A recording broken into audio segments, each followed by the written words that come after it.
Marley was dead, to begin with. There is no doubt whatever about that. With this eerie assertion, Charles Dickens opens A Christmas Carol, setting a ghostly scene on a cold Christmas Eve in 1843. Snow blankets the narrow London streets. Inside a dimly lit counting house, a solitary old man hunches over his ledger. This is Ebenezer Scrooge, a name now synonymous with miserliness. By the glow of a weak fire, Scrooge's clerk Bob Cratchit shivers, for Scrooge allows only a few coals. The door creaks open, and Scrooge's cheerful nephew Fred peeks in to invite him for Christmas dinner, only to be dismissed with a bitter "Bah! Humbug!" Scrooge snarls at a caroller outside and scolds two gentlemen who ask him to donate to the poor. Are there no prisons? And the union workhouses, he scoffs, suggesting the poor should be locked away in such institutions. When told many would rather die than endure those brutal places, Scrooge coldly replies, if they would rather die, they'd better do it and decrease the surplus population. His words hang in the icy air, revealing a heart hardened by greed. That night, Scrooge trudges home through the fog. In the silence of his dark chambers, something uncanny occurs. The bell on the mantelpiece begins to swing on its own. Chains rattle from the cellar, growing louder. Suddenly, a ghostly figure passes through the heavy door, the spirit of Jacob Marley. Scrooge's long-dead business partner appears before him. Marley's ghost drags an impossibly long chain, clinking with metal locks and cash boxes. His eyes stare sadly at Scrooge. I wear the chain I forged in life, he laments. I made it link by link of my own free will. He regrets that he cared only for money and he ignored humanity. Mankind was my business, Marley cries. The common welfare was my business. Charity, mercy, forbearance, and benevolence were all my business.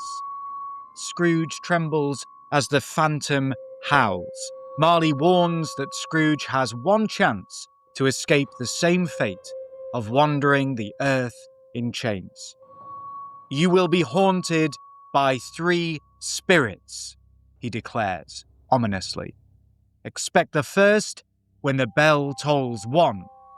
The room falls deathly quiet as the apparition vanishes, leaving Scrooge shaken and alone in the dark. Hello and welcome to Study Sessions. I'm your host, Mr. Boff, and today we are journeying into the world of Charles Dickens's A Christmas Carol. Now, this episode is crafted especially for Year 9 students moving into, after the long summer break, moving into Year 10. And the idea is to explore the book, Dickens's famous Christmas novella, in some detail. You've just had an opening that was designed to set the scene of this classic ghost story. But now what we're going to do is delve into the historical context and background of 1843 Victorian England, so when the book itself was published and written. And it's a world of factory smoke, poverty, but also, rather understandably, calls for social reform. And we're going to see how these various factors shaped Dickens's tale. I'm going to then provide you with a clear summary of the plot of the story, and I'm going to introduce all the main characters from the miserly misanthropic Scrooge to tiny Tim Cratchit, as well as all the visiting spirits. After we've gone through that, we're going to be turning to some of the book's key themes and messages, focusing most intently on social responsibility, class inequality, and the hopeful possibility of redemption. Along the way, we're going to be looking at a few direct quotations from the text, and even from some historical sources. And the idea really of this episode is to bring the story and its context to life kind of as you read it and think about it over the summer holidays. Now, I know leading up to the summer holidays, you've also been reading it stave by stave, week by week too. So the idea is this complements your study of the text, your first reading of the text. So if you can, in the summer holiday, get cozy, maybe light a candle, depending on the time of day. It is a ghost story after all, and let's unwrap A Christmas Carol. So, to truly appreciate the book, we need to understand the world in which it was written. England in 1843 was deep in the Victorian era, but also in the midst of the Industrial Revolution. This was, of course, a time of huge economic change. New factories and machines were transforming society, and people from the countryside flooded into cities like London looking for work. The population of London was booming, but the city was struggling to cope. This rapid growth in population brought overcrowded, dirty living conditions for many. The wealth of the new industrial economy was very unevenly distributed. So we've got the rich living in comfort, enjoying lavish lifestyles, while the poor often lived in squalor, crammed into slums without proper sanitation. In Dickens's London, as one historian notes, the homes of the upper and middle class exist in close proximity, that means they're close by, they're near to, areas of unbelievable poverty and filth.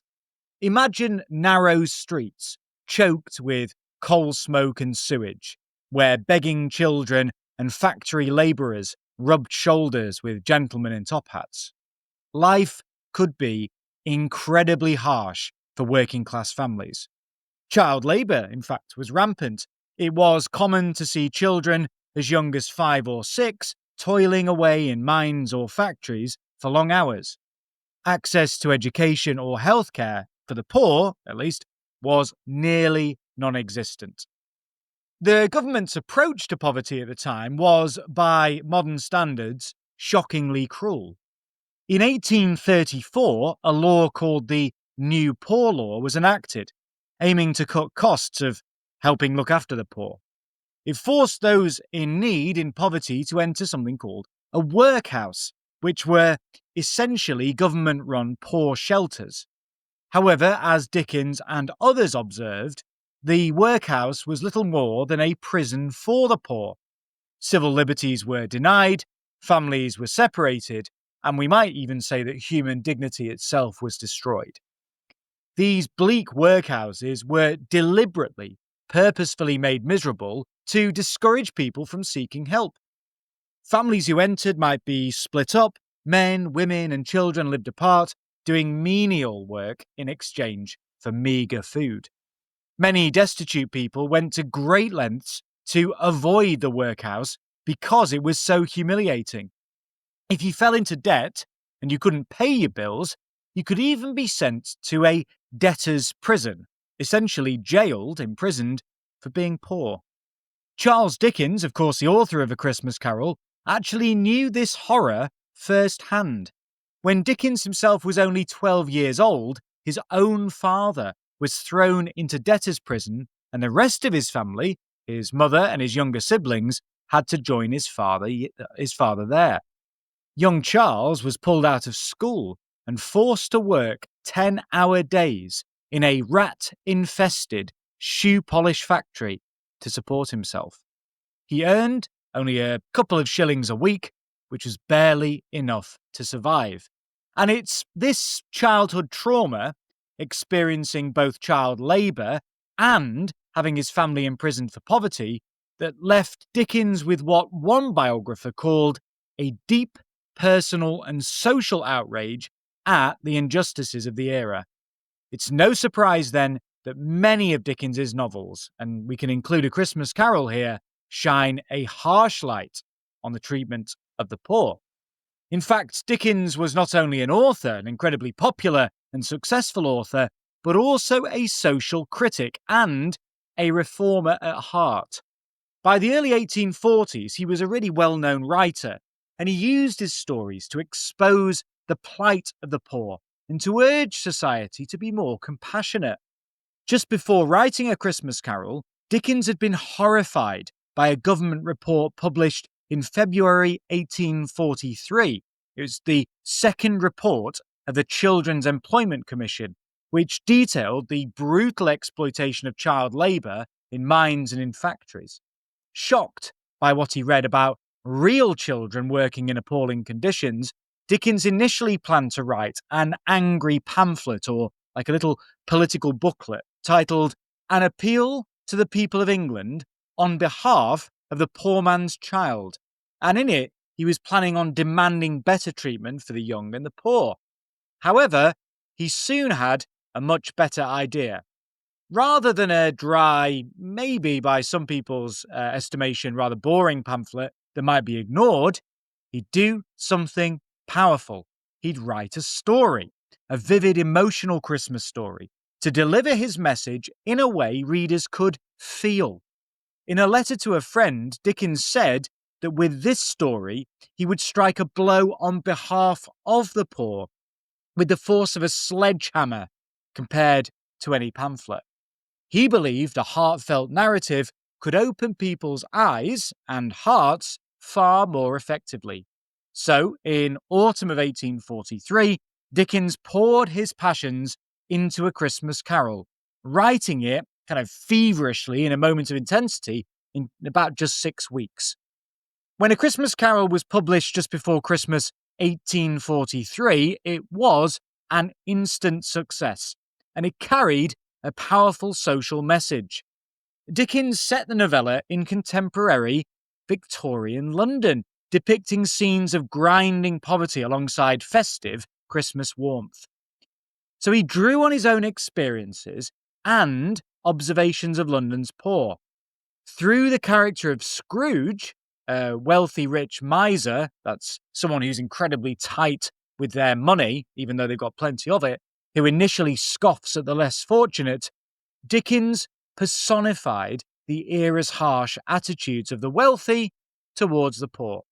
Scrooge's infamous lines about prisons and workhouses, which I mentioned at the start of today's episode, as well as decreasing the surplus population, actually echo real debates that were going on at the time. Notably, economists like Thomas Malthus had argued that if poor people died due to poverty, it was just nature reducing excess or too much population, and that was a view Dickens himself vehemently, intensely opposed. On the other hand, by introducing loving, struggling characters like Bob Cratchit and Tiny Tim, Dickens puts a human face on the statistics and street scenes. The novella directly references the conditions of the 1840s. For example, the two gentlemen collecting for charity reflect the real charitable efforts that Dickens himself supported, and the terrifying allegorical children Ignorance and Want, who we'll talk about later, symbolize the widespread lack of education and poverty among young people that Dickens witnessed. So in short, Dickens ingeniously wove the urgent social issues of his day, industrial exploitation, poverty, the need for generosity, into a very compelling, and it turns out, just hugely popular Christmas ghost story. It's also finally worth noting that A Christmas Carol arrived at a time when Christmas as a moment of celebration, a holiday, was undergoing a bit of a revival in England. Many of the Christmas traditions we cherish and that we think have been, have existed somehow forever, like singing carols, feasting with your family, the festive spirit of charity, they were actually being popularized in the 1840s. Dickens loved Christmas. In fact, he'd written about it before, and he saw it as the perfect backdrop for his moral tale. The idea is that Christmas, with its focus on goodwill and generosity, could serve as a catalyst for change. In the story, the warmth of Christmas contrasts with Scrooge's cold, cold heart, making his transformation all the more powerful. Dickens hoped that reminding readers of the true Christmas spirit, that is, kindness, compassion, community, could inspire them to help their neighbours, their family members, people around them in real life. In fact, the book did actually have a real impact. it renewed enthusiasm for celebrating Christmas in positive, communal, merry ways, and actually prompted many readers to be more charitable after reading it. In the next episode, we're going to be looking at the novella's key characters and thinking about the text's key themes and key messages. That is, why did Dickens write the thing in the first place? What was he seeking to convey and to accomplish with A Christmas Carol? I know we've touched on that briefly in this contextual episode, but we're going to delve into that in greater depth. I'm also planning on doing 5 stave-based summary episodes, so 1 per stave, giving you really an overview of what goes on in that particular chapter, or indeed as they're known in this text, each stave. So as always, thank you so much for listening. I hope you found this useful and that it complements and supports your reading and understanding of A Christmas Carol, and I'll see you on the next one.